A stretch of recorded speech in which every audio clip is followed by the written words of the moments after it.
nous. Alors à présent, on accueille par téléphone le docteur Ludovic Fréburger. Bonjour. Alors vous êtes vétérinaire, je ne sais pas si vous êtes bien en ligne, je ne vous entends pas très bien, mais on va voir si vous êtes là. Vous êtes vétérinaire et directeur de la formation vétérinaire à la Compagnie des animaux. Vous êtes avec nous, Ludovic Fréburger ? Bonjour, vous m'entendez ? Oui, alors pas très bien. Je ne sais pas si c'est parce que vous captez pas bien. Vous êtes sur un portable, peut-être. Ne bougez plus là, ça a l'air d'aller. Merci beaucoup d'être avec nous. Alors ça tombe bien qu'on vous ait parce qu'on a reçu beaucoup de questions d'auditeurs au sujet des animaux, de leurs animaux domestiques évidemment. Justement, qu'est-ce qu'on sait à ce stade là-dessus sur les chiens et les chats principalement? Les questions portent là-dessus. Est-ce qu'ils peuvent éventuellement nous transmettre le coronavirus? Alors, à l'heure actuelle, les connaissances sur le SARS-CoV-2, qui est un virus qui transmet de façon interhumaine, sur l'implication des animaux dans la transmission vis-à-vis de l'homme sont les suivantes. Pour le moment, aucune donnée scientifique ne permet de montrer qu'un animal de compagnie est capable de contaminer un être humain. Donc, à l'heure actuelle, on sait que les chiens et les chats peuvent, de façon tout à fait exceptionnelle pour le moment, être contaminés par l'homme.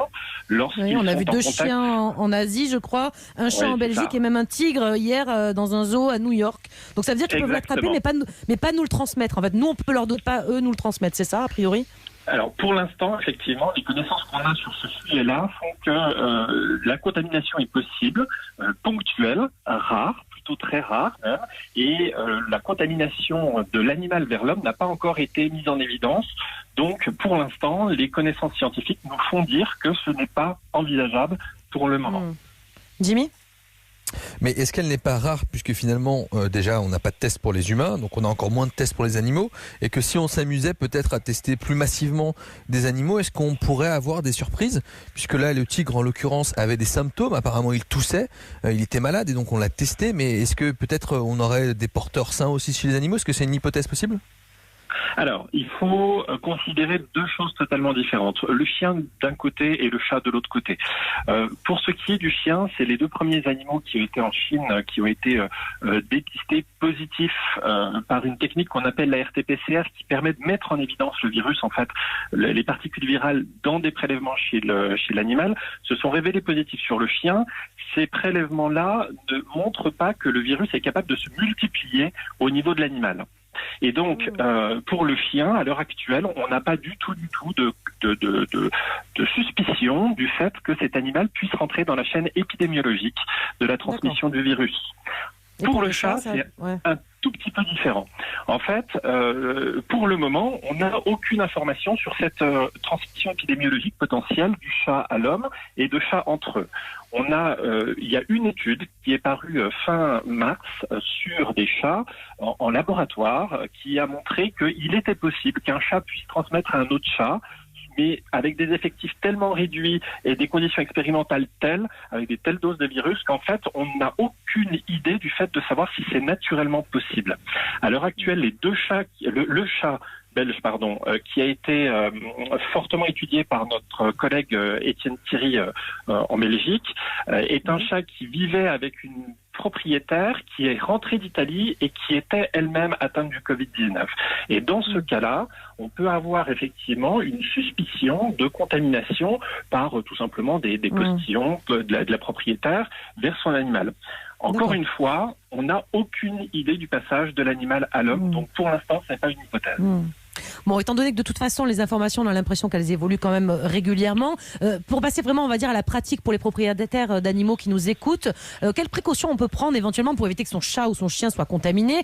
Quand le chien, notamment, on le fait sortir de temps en temps. Le chat, il vient un peu tout seul. On les désinfecte quand il rentre? Si oui, avec quoi surtout? Alors, surtout pas, on ne les désinfecte pas parce que à l'heure actuelle, ça provoque beaucoup plus de dégâts qu'autre chose. On a de très très nombreux confrères en France qui voient arriver des animaux pour lesquels les propriétaires leur ont lavé les pattes à l'eau de javel, ou bien ont fait un bain de gel hydroalcoolique pour enlever une suspicion de virus sur le poil par exemple. Et il faut savoir que ça provoque des lésions qui peuvent être gravissimes chez les animaux, et donc on a un certain nombre de cas d'hospitalisation, voire plus graves que ça, qui peuvent aboutir avec ces comportements inadaptés. Pour le moment, la première des règles à respecter, c'est d'envisager le confinement des animaux si c'est possible. Donc, limiter les sorties.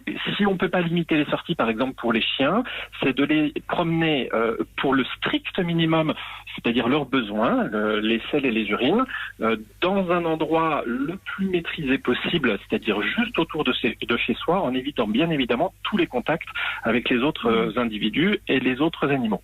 Maintenant, lorsqu'on rentre à la maison, certains propriétaires ont peur.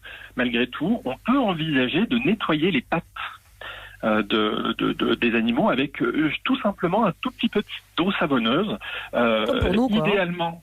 Alors oui, à la différence près, encore une fois, que la peau des animaux n'est pas la même que la peau des êtres humains, et que là encore, il faudrait dans l'absolu avoir un savon spécifique pour animal, parce que ça évitera de créer des lésions. Mais une eau légèrement savonneuse permet déjà de nettoyer à grand renfort la potentielle présence de virus sur les pattes. Jimmy Mohamed, une dernière question. Le suivi vétérinaire des animaux, est-ce qu'on doit le reporter? Les vaccins qu'ils devaient être faits, est-ce qu'on doit attendre la fin de l'épidémie?